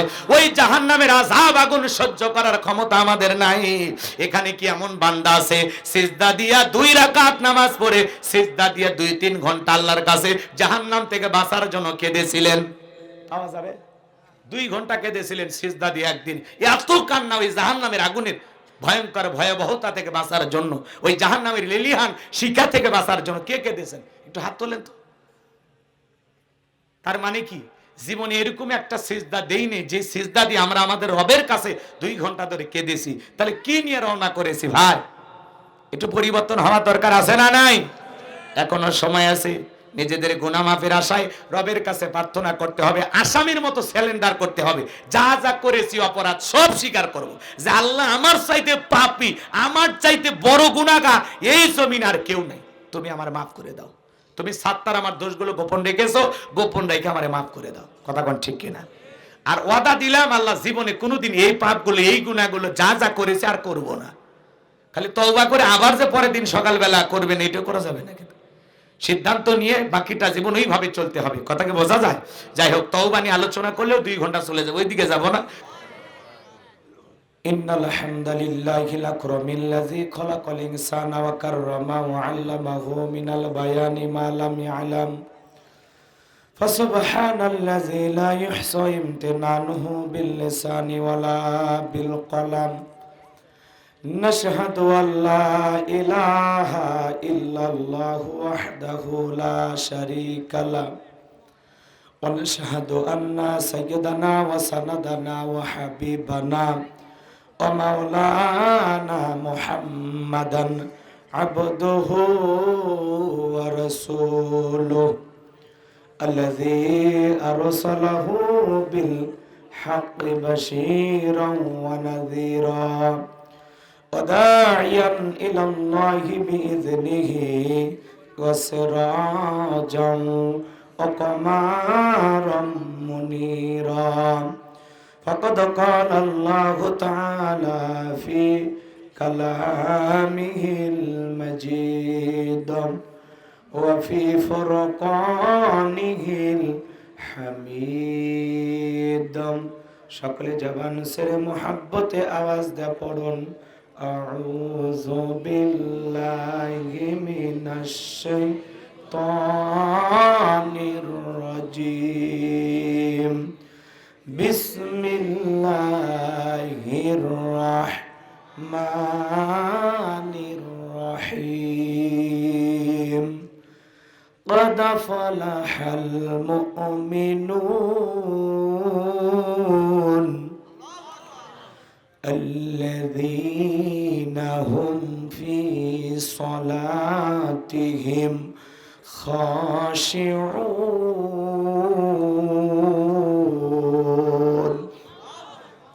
صدقت يا رب العالمين. وعن أبي هريرة رضي الله تعالى عنه قال قال رسول الله صلى الله عليه وسلم الدنيا سجن المؤمن وجنة الكافر رواه المسلم. وقال تعالى في شان حبيبي إن الله وملائكته يصلون على النبي يا أيها الذين آمنوا صلوا عليه وسلموا تسليما. সকলে দরুদ ইব্রাহিম পড়ুন। আল্লাহুম্মা সাল্লি আলা মুহাম্মাদিন ওয়া আলা আলি মুহাম্মাদ কামা সাল্লাইতা আলা ইব্রাহিম وعلى آل إبراهيم إنك حميد مجيد. اللهم بارك على محمد وعلى آل محمد كما باركت على إبراهيم وعلى آل إبراهيم إنك حميد مجيد. মুসলিম মোরা ঘুমিয়ে পড়েছি, বিবেকে ঝলসে তালা, রক্ত মদের হয়েছে শিথিল, পাপে অন্তর কালা, আসছে পথে আধার নেমে, তাই বলে কি রইবি থেমে, বাড়ে বাড়ে জ্বলবে বাতি, হয়তো বাতি জ্বলবে না, তাই বলে তো ভীরুর মতো বসে থাকলে চলবে না। মুসলিম আমি, সংগ্রামী আমি চির রণবীর, আল্লাহকে সারা কাউকে মানি না, নারাই তাকবীর। মুসলিম জাগে কারবালাতে কঠিন শপথ পরে, সেই মুসলিম চির উত্তম, তাই তো একত্রে শপথ নিলাম, আল্লাহ রাজ গড়ব এবার, চির শান্তি সুখের নীর, আল্লাহকে সারা কাউকে করি না ভয়, নারাই তাকবীর। কইরে খালেদ কইরে ওমর, এসেছে নতুন বদর, কইরে খালেদ কইরে ওমর, এসেছে নতুন বদর, কোথারে দেখবি জয়ী তরুণ মুজাহিদ, আবারও কি গাইতে হবে ঘুম ভাঙানো গীত, আবারও কি গাইতে হবে ঘুম ভাঙানো গীত, লা ইলাহা ইল্লাল্লাহ জোরে, ইল্লাল্লাহ জোরে, লা ইলাহা ইল্লাল্লাহ জোরে, লা, আওয়াজ করে জোরে জোরে, লা ইলাহা। থামেন। আচ্ছা আপনারা বলেন তো, কালিমা পড়লে সওয়াব হবে না গুনাহ হবে?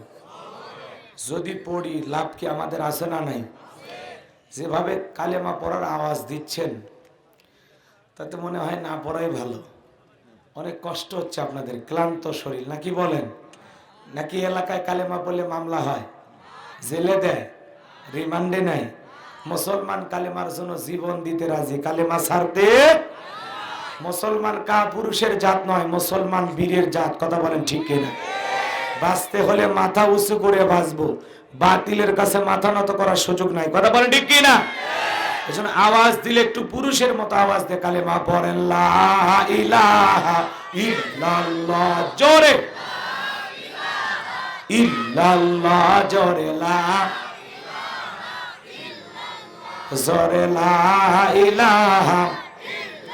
ফুলের বুকে থাকলে মধু ভ্রমর যেমন আসে,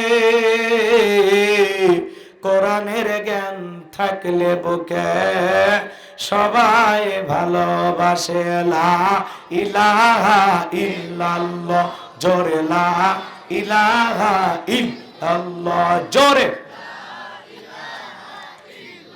লা ইলাহা ইল্লাল্লাহু মুহাম্মাদুর রাসূলুল্লাহ। জবান ছেড়ে এক বাক্যে পড়ছি সাল্লাল্লাহু আলাইহি ওয়াসাল্লাম।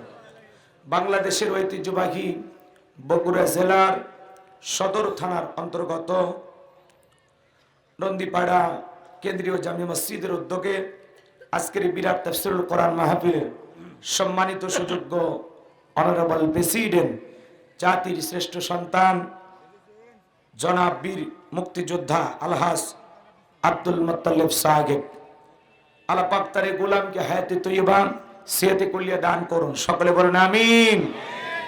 আজকের প্রোগ্রামের প্রধান অতিথি বিশিষ্ট রাজনীতিবিদ, সমাজসেবক, শ্রদ্ধাভাজন ব্যক্তিত্ব, প্রিয় বড় ভাই জননেতা জনাব মোহাম্মদ সুলতান মাহমুদ খান রনি সাহেব, আল্লাহ পাক তার গোলামকে হায়াতে তৈয়বা সিহতে কুল্লিয়া দান করুন, জনগণের খেদমতের জন্য কবুল করুন, সকলে বলুন আমিন।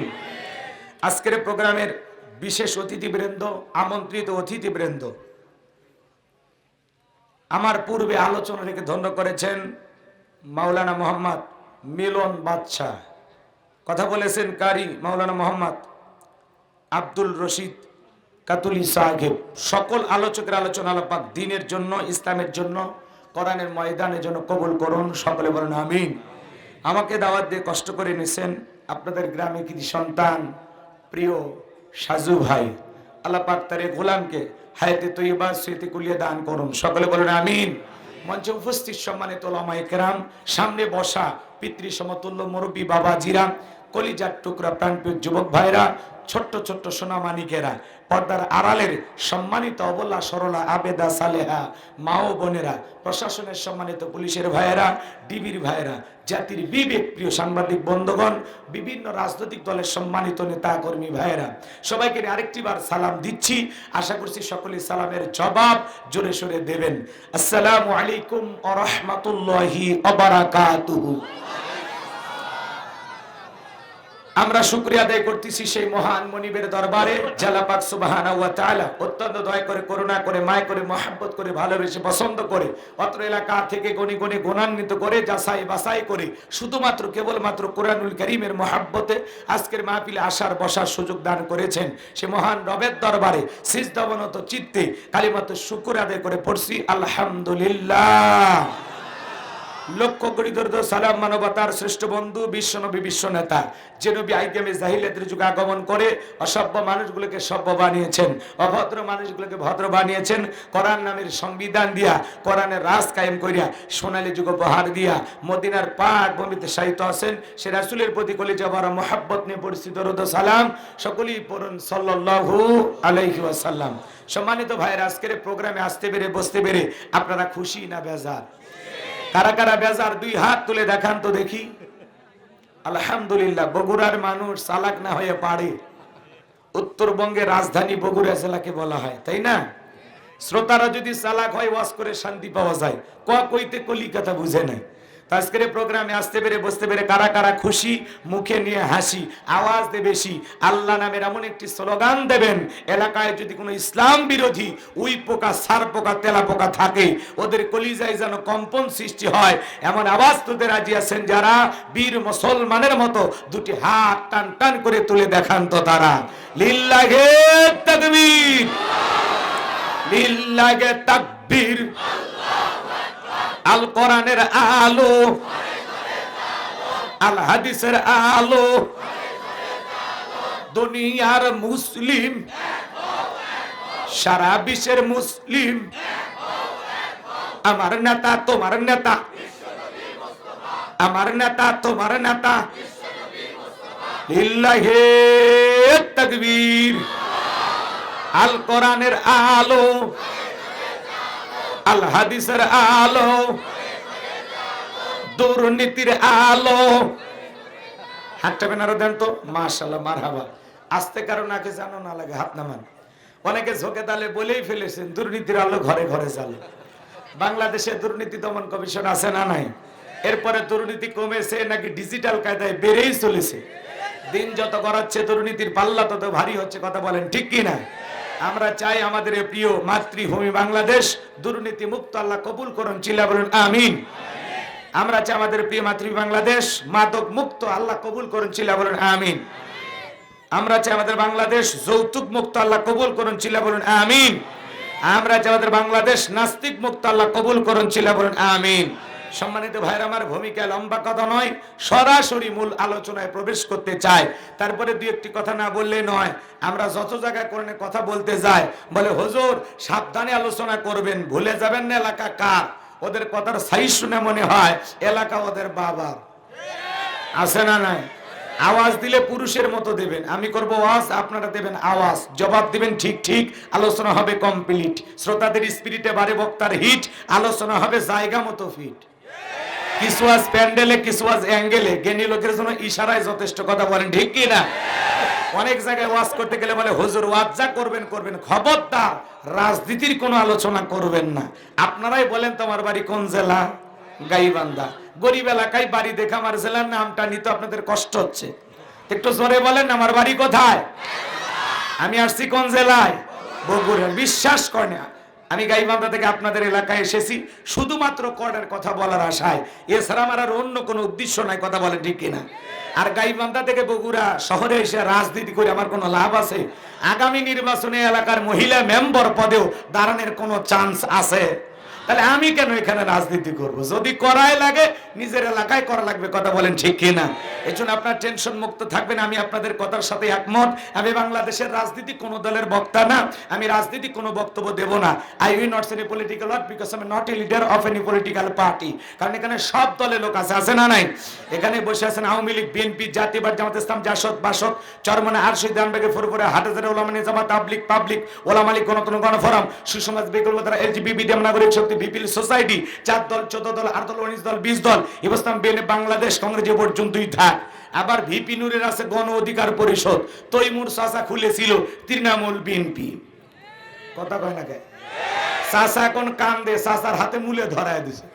চাচা মনে করেছিল এক চান্সে দেশের প্রধানমন্ত্রী হয়ে যাবে, অতই সহজ, কথা কয় না কে? চাচা বলে বাংলাদেশের সবচাইতে ভালো লোক আমি। তুমি ভালো না কালো জাতির মানুষ বুঝে গেছে, কথা কন ঠিক কি না? ওই চাচারও 2-4 জন লোক থাকতে পারে, কথা কন ঠিক কি না? তাহলে এত দলীয় লোক যেখানে আছে, আমি কি বোকা সেখানে দলীয় আলোচনা করব? কথা কয় না কে? আমি যদি দলীয় আলোচনা করি, এই দিক থেকে যদি একটা দলের লোক গুতা মারে, ওই দিক থেকে আরেকটা দলের লোক থানায় টেলিফোন করে, আমি হুজুরের অবস্থা ভালো না খারাপ? অতএব আজকের মাহফিলে বাংলাদেশের রাজনীতি নিয়ে কোনো আলোচনা করা হবে? বলেন, বাংলাদেশের রাজনীতি নিয়ে কোনো আলোচনা করা হবে না। তবে হ্যাঁ, আমি যদি কোনো রাজনৈতিক বক্তব্য দেই, এই পৃথিবীর শ্রেষ্ঠ রাজনীতিবিদ, শ্রেষ্ঠ রাষ্ট্রনায়ক, শ্রেষ্ঠ রাষ্ট্রপতি, শ্রেষ্ঠ সেনাপতি, শ্রেষ্ঠ বৈজ্ঞানিক, শ্রেষ্ঠ দার্শনিক, শ্রেষ্ঠ বাবা, শ্রেষ্ঠ নানাব, শ্রেষ্ঠ আদর্শ, শ্রেষ্ঠ মহামানব রহমাতুল আলামিনের মদিনার আদর্শের রাজনীতির কথা বলবো, কথা বলে ঠিক না? আমি যদি কোনো রাজনৈতিক বক্তব্য দেই, খলিফাতুল মুসলিমিন, আমিরুল মুমিনিন হযরত ওমর ফারুকের আদর্শের রাজনীতির কথা বলবো। সেই ওমর ফারুক আল্লাহর জমিনে আল্লাহর আইনকে প্রতিষ্ঠিত করতে গিয়ে নিজের কলিজার টুকরা ছেলেকে পর্যন্ত ছাড় দেয় নাই, কথা বলেন ঠিক কিনা? সেই মদিনাওয়ালার আদর্শের রাজনীতির কথা শোনার পর আপনার যেন আবার চুলকানি আরম্ভ না হয়, কারণ কোরআন হাদিসের হক কথা সবার পেটে হজম হয়। আপনারাই বলেন তো, সুদ করে সামনে যদি সুদের বিষয় নিয়ে আলোচনা করা হয়, ও কি বগুড়ার এশিয়া হোটেল থেকে মিষ্টি নিয়ে বলবে হুজুর হ্যাঁ করেন একটু মিষ্টি খান, নাকি বলবে এই হুজুর এসে সুদের ওয়াজ কইরা আমার সুদের ব্যবসায় লাল বাতি জ্বালাইছে, কথা বলেন ঠিক কিনা? যারা ঘুষ খায়, দুর্নীতি করে, হারাম খায়, ভুড়ি বানাইছে 26 মাসের গর্ভবতী, ওদের সামনে ঘুষের আলোচনা করলে খুশি না বেজার? যারা বেনামাজি, নামাজ পড়ে আসার খাইয়া পইরা আল্লাহ সিজদা দেয় না, ওদের সামনে নামাজের ওয়াজ করলে খুশি না বেজার? যে সমস্ত মা বোনেরা বোরকা পরে না, পর্দা করে না, বুকে ওড়না পর্যন্ত নেয় না, জিন্সের প্যান্ট গেঞ্জি পরে রাস্তা দিয়ে হাইটে যায়, পিছন দিক দিয়ে তাকালে মনে দুটো সুপারি গাছ দাঁড়িয়ে আছে, এরকম বেহায়া বেপর্দা নারীর সামনে পর্দার আলোচনা করলে খুশি না বেজার? এক কথায় ওয়াজ যদি কারো বিপক্ষে চলে যায়, কিয়ামত পর্যন্ত সে বক্তার উপরে খুশি হবে না, কথা বলেন ঠিক কিনা? এজন্য পরিষ্কারভাবে একটি কথা বলে দিতে চাই, আজকের আলোচনার সভাপতি স্যারের মতো হবে না, প্রধান অতিথির মতো হবে না, মাহফিল কমিটির মতো হবে না, বক্তার মতো হবে না, শ্রোতাদের মতো হবে না। আল্লাহর কোরআন যা বলবে গোলাম রব্বানি তাই বলবে। এতে কে খুশি কে বেজার ওইটা দেখার টাইম নাই। কথা বলেন ঠিক কি না? যুগে যুগে নবী রাসূলের দাওয়াতি কাজ করেছেন, তাদের দাওয়াতি কাজেও কাফের বেঈমানরা বাধার প্রাচীর তৈরি করে দিয়েছিলেন। এরপরে আল্লাহর পয়গম্বররা শত বাধার প্রাচীরকে ভেঙে আল্লাহর জমিনে আল্লাহর পথে মানুষকে দাওয়াত দিয়েছেন। কথা বলেন ঠিক কি না? আপনার আমার প্রিয় নবী কালেমার দাওয়াত দিতে গিয়ে কোরআনের প্রচার করতে গিয়ে মার খেয়েছেন, রক্ত ঝরিয়েছেন, ডান্ডার মোবারক শহীদ হয়ে গেছেন, লোহার টুপি মাথার ভিতরে ঢুকে গেছেন। সাহাবায়ে ইকরাম দ্বীনকে প্রতিষ্ঠিত করতে গিয়ে মার খেয়েছেন, রক্ত ঝরিয়েছেন, জীবন দিয়েছেন। ও বাংলার মুসলমান, 1971 সালে এদেশের মাটির জন্য, এদেশের স্বাধীনতার জন্য আপনার আমার পূর্বপুরুষেরা যদি রক্ত দিতে পারেন, জীবন দিতে পারেন, প্রয়োজন যদি হয় আল্লাহর জমিনে আল্লাহর দ্বীনকে প্রতিষ্ঠিত করতে গিয়ে, কোরআনের সমাজ কায়েম করতে গিয়ে নবীদের মতো সাহাবায়ে ইকরামদের মতো বুকের তাজা রক্ত দিতে হয়। কারা কারা দিতে রাজি? দুই হাত তুলে আল্লাহকে দেখান।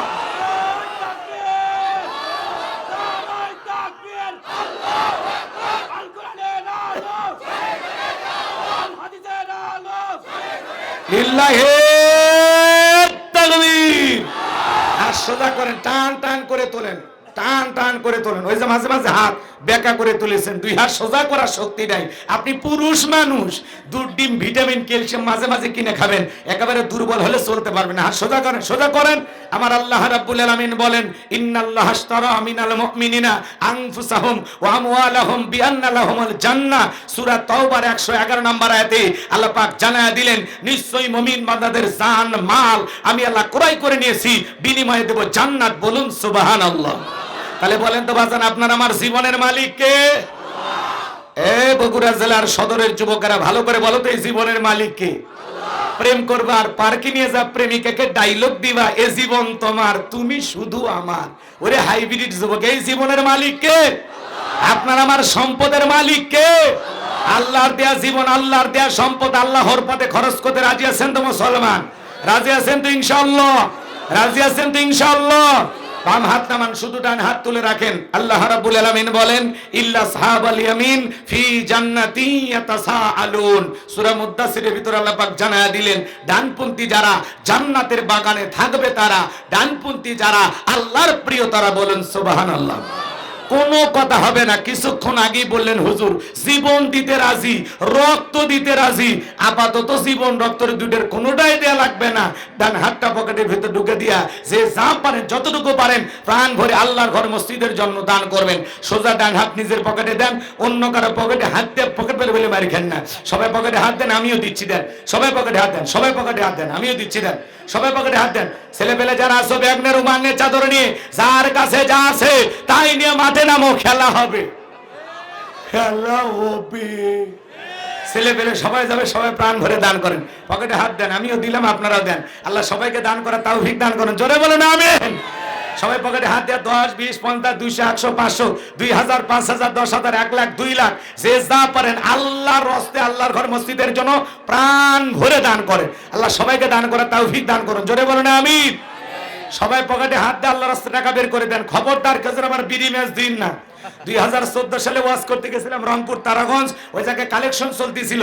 একজন ব্যাগের ভিতরে দিয়েছিল 2 প্যাকেট বিড়ি, দিয়ে লেগে দিয়েছে 1 প্যাকেট মাহফিল কমিটির আর 1 প্যাকেট বক্তার। কত বড় দুষ্ট, চিন্তা করেন। এরকম শয়তানি করা যাবে না। সবাই পকেটে হাত দিয়ে আল্লাহর রাস্তায় টাকা দেন। আমার হাতে 2, 4, 5, 10,000। এলাকার গণ্যমান্য ব্যক্তিবর্গ যারা দিবেন তাড়াতাড়ি দেন, সময় কম, 2-1 মিনিটের মধ্যে করা যাবে না। তাড়াতাড়ি দেন, তাড়াতাড়ি দেন। মহিলা প্যান্ডেল আছে না নাই? আছে, আছে। মা বোন যারা বসে আছেন, মা আপনাদের ভিতরে চলে গেছে চাদর, বোরকার পকেট থেকে করে দেন হালকা করে একটু আদর। মা বোনদেরকে আল্লাহ বেশি করে দান করা তৌফিক দান করুন। জোরে বলেন আমিন। আমি জানি বগুড়া জেলার মা বোনদের দিল খুবই নরম, তারা অনেক ভালো, তাদের রান্নাও যেমন ভালো, মনটা তেমনি ভালো। আল্লাহ মা বোনদেরকে বেশি করে দান করা তৌফিক দান করুন। জোরে বলেন আমিন। যাদের মন আয়েশা, ফাতেমা, খাদিজার মতো নরম, তারা অবশ্যই দান করবে। আল্লাহ মা বোনদেরকে বেশি করে দান করা তৌফিক দান করুন। জোরে বলেন আমিন। সবাই একটু দেন। আমার হাতে 500-1000 টাকা দেওয়ার মতো কেউ নাই। তাড়াতাড়ি আসেন, তাড়াতাড়ি আসেন। আমি গুনাহগার হাতে দেন, দিল থেকে আপনার জন্য দোয়া করে দেবো। আসেন, আসেন, আসেন। দরদির আমার দিয়া ধন বজে মন, কেড়ে নিতে কতক্ষণ, নদীর কোল ভাঙিও কোল করে, এই তো নদীর খেলা। সকালবেলা টাকাওয়ালা তুই, আচ্ছা সকালবেলার টাকাওয়ালা তুই, ফকিরি সন্ধ্যাবেলা, দান করিলে মাল কমে না, নেকির পাল্লা হয় ভারী, গুনাহ খাতা মাফ করে দিয়া আল্লাহ জান্নাতে বানায় দিও ঘর বাড়ি। জোরে বলেন আমিন। আসেন আসেন দরদিরা আমার, দিয়া ধন বোঝে মন, কেড়ে নিতে কতক্ষণ, নদীর কোল ভাঙে কোল করে, এই তো নদীর খেলা। সকালবেলার টাকাওয়ালা তুই, ফকিরি সন্ধ্যাবেলা, লা ইলাহা ইল্লাল্লাহ, জোরে লা ইলাহা। ভাই আমার হাতে 500,000 টাকা দেওয়ার মতো কেউ নাই, আসেন ভাই আসেন, দিল থেকে দোয়া করে দেব আল্লাহ যেন বিশ্ব নবীর সাথে একই জান্নাতে কবুল করেন। জোরে বলেন আমিন। কি নাম বাবা? আলহাজ নাম মকবুল। আল্লাহর বান্দা দান করতে করেন একচুল ভুল, আল্লাহ জান্নাতের জন্য করে নাও কবুল, নগদ 500 টাকা। জোরে বলেন মারহাবা। আল্লাহ দানটা কবুল করেন, বড় দানে শামিল করেন, এ দানে লক্ষ লক্ষ টাকার মালিক বানায় দেন, দুনিয়া আখিরাতে ইজ্জত সম্মান বাড়ায় দেন। জোরে বলেন আমিন। ভাই 20টা টাকা হলে দিয়েও মসজিদে সহযোগিতা করবেন, 50 100 যা পারেন, পকেটের সবচেয়ে বড় নোটটা দেবেন। আল্লাহ সবাইকে দেওয়ার তৌফিক দান করুন। জোরে বলেন আমিন। আমি জানি বগুড়ার মুসলমানদের দিল বড় ভালো, আল্লাহ সবাইকে বেশি করে দান করার তৌফিক দান করুন। যারা দুনিয়াতে মসজিদ নির্মাণের জন্য টাকা দান করবেন, আল্লাহ তাদের জন্য জান্নাতি বালাখানা বানায় দিবেন। বলুন সুবহানাল্লাহ। নাম হলো আইনুল, দান করতে করেন একচুল, দাম হল কি খাইরুল, দান করতে করেন একচুল ভুল, আল্লাহ জান্নাতের জন্য করে নাও কবুল, নগদ 500 টাকা। জোরে বলেন মারহাবা। আল্লাহ দানটা কবুল করেন, বড় ধরনের শামিল করেন, এদের ছেলেকে লক্ষ লক্ষ টাকার মালিক বানায় দেন, দুনিয়া আখিরাতে ইজ্জত সম্মান বাড়ায় দেন। জোরে বলেন আমিন। এখন তো ঠান্ডা চলে গেছে, যেভাবে প্যান্ডেল ঘিরছেন আপনারা, গরম লাগতেছে তো, হ্যাঁ ঠান্ডা চলে গেছে, যে কোনো একটা সাইড খোলা রাখতেন। মহিলারা সমাবেশ হয়েছে না, ঘিরছেন এভাবে না, কিন্তু আজকে যে আমাদের কষ্ট হচ্ছে, গরম লাগতেছে। আচ্ছা সবাই একটু মেহরবানি করে ভাই তাড়াতাড়ি দেন, 2-4 জন যারা দেবেন তাড়াতাড়ি দেন, সময় কম, নগদে বাকিতে লিখেও দিতে পারেন, 2 4 5 10 হাজার নাকি সব আমার আগের যে বক্তা ভাই তাকে দিয়ে দিয়েছেন নাকি, আর বাকি কেউ নাই না? অনেকে বলতেছে হুজুর আপনার হাতে দেওয়ার জন্য অনেক মানুষ বসে আছে, এই জন্য বললাম, এই আর কি। যারা দেওয়ার আছেন তাড়াতাড়ি দেন ভাই, সময় কম, চলেন তাড়াতাড়ি ওয়াজ শেষ করে চলে যাবো আমরা, খুব দ্রুত গতিতে দেন, সময় খুব কম, তাড়াতাড়ি তাড়াতাড়ি। ভাই দেওয়ার মতো কেউ নাই, 500,000 টাকা দেওয়ার মতো এলাকায় কেউ নাই, আসেন না ভাই, দিল থেকে দোয়া করে দেব আল্লাহ যেন বিশ্ব নবীর সাথে একই জান্নাতে কবুল করেন। জোরে বলেন আমিন। নবীর সাথে জান্নাতে যাওয়ার আশায় যারা দান করবেন দিলটা নরম করে দেন, আল্লাহ সবাইকে দান করেন। এই আনারুল মাইক তো খুব ভালো মাইক, আওয়াজটা একটু ক্লিয়ার দাও, হ্যাঁ বক্স কানের দিকে তো আছে নাকি, ঠিক আছে, আল্লাহ কবুল করেন। না নম করা মাইক খুব ভালো, আল্লাহ তাদের ব্যবসায় বরকত দেন। জোরে করে আমিন। হ্যাঁ রিভব আছে না, রিভব বাড়ায় দাও একটু, ইকো টিকো দেওয়ার দরকার নেই, সবাই একটু জিকির করে লা ইলাহা, জোরে লা। ভাই তাড়াতাড়ি দেওয়ার মতো আর কেউ নাই, 500,000 টাকা দেওয়ার মতো এলাকায় কেউ নাই, দেন না বাজান। এলাকার গণ্যমান্য ব্যক্তিবর্গ, সভাপতি, সহসভাপতি, বিশেষ অতিথি, মসজিদ কমিটির সভাপতি, সেক্রেটারি দেন। রিজাউল করিম সৌদি প্রবাসী আল্লাহর বান্দা, আগামী বছরের জন্য 5,000 টাকা। জোরে কোন মারহাবা। আল্লাহ দানটা কবুল করে, বড় দানে শামিল করেন, এ দানে ছেলে লক্ষ লক্ষ টাকার মালিক বানায় দেন। জোরে বলেন আমিন। আব্দুল কুদ্দুস জাতীয় জাদুঘর আল্লাহর বান্দা, নগদ 5,000 টাকা। জোরে বলেন মারহাবা। আব্দুল কুদ্দুস নাম, বাপের বেড়ার মতো করছে খানকাম, সহসভাপতি না, আল্লাহর গোলাম, 5,000 টাকা দিয়েছে, আল্লাহ কবুল করেন, হায়াত বাড়ায় দেন, জিন্দিগির গুনাহগুলো মাফ করে দেন, কোটি কোটি টাকার সম্পদের মালিক বানায় দেন, দুনিয়া আখিরাতে তার ইজ্জত সম্মান বাড়ায় দেন। জোরে বলেন আমিন। আসেন আসেন দরদিরা আমার, দিয়া দন বজে মন, কেড়ে নিতে কতক্ষণ। তাইজুল ইসলাম 500 টাকা, আল্লাহ কবুল করেন, হায়াত বাড়ায় দেন, জিন্দিগির গুনাহগুলো মাফ করে দেন। জোরে বলেন আমিন। লা ইলাহা ইল্লাল্লাহ। জোরে ভাই যারা দিবেন তাড়াতাড়ি আসেন, তাড়াতাড়ি আসেন।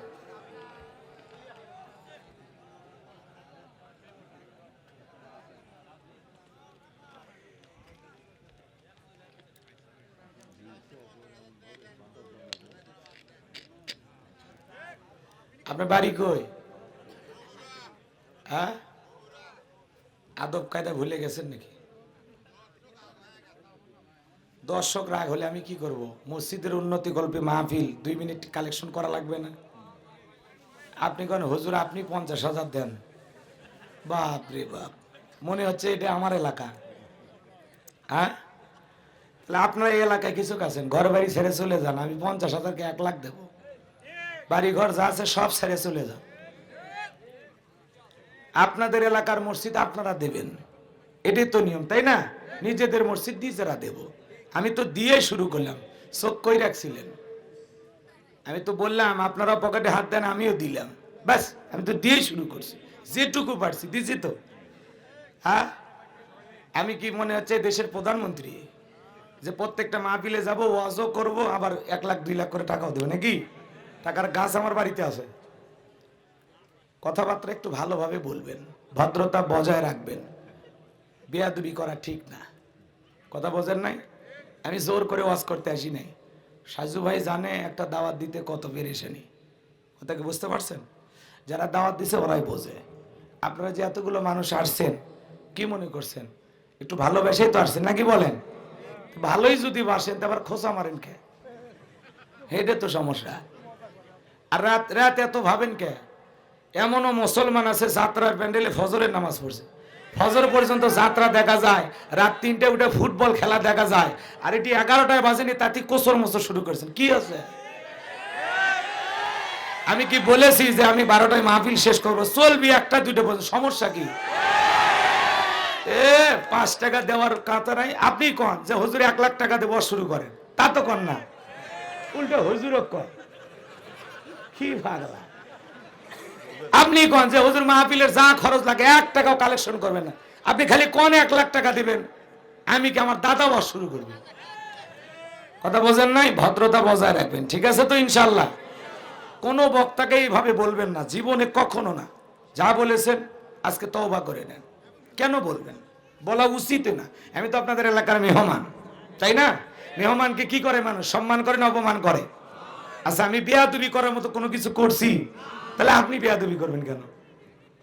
এই তো ঠিক আছে তো ইনশাল্লাহ? বগুড়ার মানুষ অনেক চালাক, অনেক জ্ঞানী, তাই আপনাদের সম্মানটা বজায় রাখবেন। উত্তরবঙ্গের সবচেয়ে চালাক মানুষ বগুড়ায় বসবাস করে, সেখানকার মানুষ এরকম মূর্খের মতো আচরণ করলে ঝামেলা আছে, ঠিক আছে তো? আল্লাহ আমাদের হেদায়েত দান করুন, জোরে বলেন আমিন।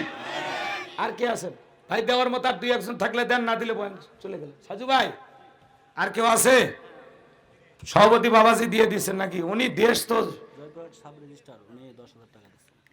জয়পুরহাটের সাব রেজিস্ট্রার, আল্লাহর বান্দা। এই গ্রামের বাড়ি কি নাম? জুয়েল রানা সুমন ভাই 10,000 টাকা সরে বলেন মারহাবা, লিল্লাহি তাকবীর। আল্লাহ তাআলা দান করেছেন 10,000 টাকা, দুনিয়া আখিরাতের আই কোনা কোনো ঠেকা, মরপর রাসূলের সাথে একই জান্নাতে করে দিও দেখা। তার বাবা অসুস্থ, আল্লাহ শেফায়ে কামেলা আজেলা দান করো, সুস্থতার নিয়ামত দিয়া ধন্য করো, জোরে বলেন আমিন। আসেন আসেন দরদিরা আমার, দিয়া জনে বোঝে এমন, কেড়ে নিতে কতক্ষণ, নগদে বাকিতে 2-1,000 টাকা দিতে পারেন, 2-1 বস্তা সিমেন্ট লিখে দিতে পারেন। এরকম ভালোবেসে দান করার মতো কেউ কি নাই? যে হুজুর আমি 1 বস্তা সিমেন্ট দেবো, আমি 2 বস্তা সিমেন্ট দেবো, আমি 500 টাকা দেবো, আমি 1,000 টাকা দেবো, আজ হোক কাল হোক 6 মাস পরে হোক, দেবেন ইনশাল্লাহ। ওয়াদা করতে পারেন যে হুজুর আমি দেবো ইনশাল্লাহ। নামটা বলেন, কি নাম বাবা? দরদের ভাই আমার একজন হাত তুলে বলেন, সাহস নিয়ে বলেন। আল্লাহ দুনিয়া আখিরাতে ইজ্জত সম্মান বাড়ায় দেবেন, জোরে বলেন আমিন। কি নাম ভাই? শরীফুল ইসলাম, বাড়ি কই? কি সাতচিমুলিয়ার শরীফুল ভাই, কি দিবেন? 2 বস্তা, 2 বস্তা সিমেন্ট দিবেন। আল্লাহ কবুল করেন, হায়াত বাড়ায় দেন, জিন্দেগির গুনাহগুলো মাফ করে দেন, জোরে বলেন আমিন। আলহামদুলিল্লাহ। আর কি আছেন ভাই? 2-1 বস্তা সিমেন্ট দিবেন বা 500 টাকা 1000 টাকা, হ্যাঁ, আল্লাহর ঘর মসজিদ নির্মাণের জন্য। অমিম্মা রাযাকনাহুম ইনফিকুন, আল্লাহ বলে আমি যে রিজিক দিয়েছি নিজেও খাও, আমার রাস্তায় ব্যয় করো। এই যে ঘ্যাঙ্গাইতেছি চিল্লাইতেছি ফকিরের মতো, এতে আমার লাভ না, লাভটা কিন্তু আপনার। আপনি মসজিদে দান করবেন, আপনার আখিরাতের অ্যাকাউন্ট ভারী হবে। এই মসজিদ যতদিন থাকবে ততদিন আমল নামায় সব লেখা হবে, কথা কোন ঠিক কি না? একটু দেন আল্লাহর ঘর মসজিদের জন্য। বাজান কি নাম? মান্না। কত কত? 1 বস্তা সিমেন্ট। আব্দুল মান্নান আপনার নাম, মাশাআল্লাহ। আব্দুল মান্নান 1 বস্তা সিমেন্ট কিছে